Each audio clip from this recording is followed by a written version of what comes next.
Indian troops in their fresh act of state terrorism martyred 4 Kashmiri youth in the Kupwara district. The troops martyred the youth during a cordon and search operation in Machil area of the district. The operation was going on till last reports came in. As the world is observing International Widows Day today, Kashmiri women continue to suffer at the hands of Indian troops, police and dreaded agencies, according to a report released by the research section of Kashmir Media Service. The unabated Indian state terrorism rendered 22,960 women widowed since January 1989 till date, as their husbands were martyred by the Indian troops and police personnel in fake encounters and in custody.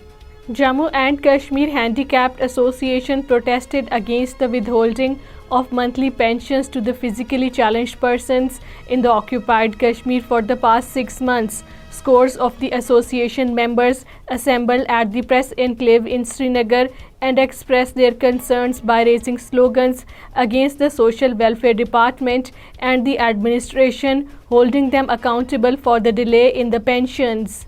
In display of protest against Narendra Modi's visit to the Washington, digital advertising trucks sponsored by the World Kashmir Awareness Forum circulated around the Capitol Hill and the White House, besides across federal buildings and foreign embassies. The electronic screens on the mobile digital trucks carried messages such as "The fascist Modi does not belong to the White House," "Modi guilty of the crimes against humanity in Kashmir," "Stop Modi now, Free Kashmir."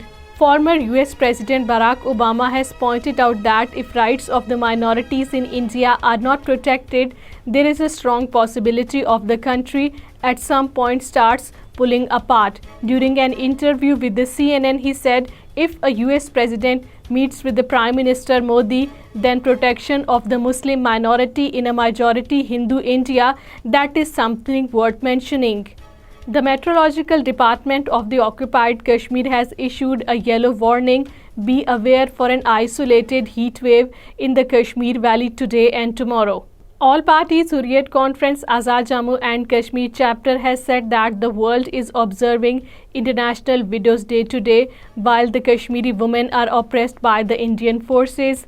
APHC AJK chapter convener Mahmood Ahmad Sagar, in a statement issued in Islamabad, said more than 2,000 half-widows in the occupied Kashmir whose husbands have been forcibly disappeared by the Indian troops have not yet been declared dead.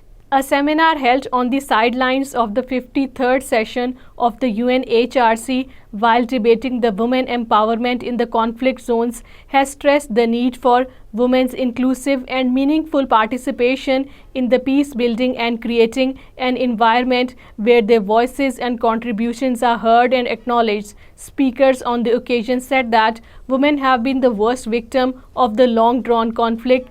Besides bearing the brunt of the violence, they said that the Kashmiri women have lost their kith and kin during the ongoing conflict.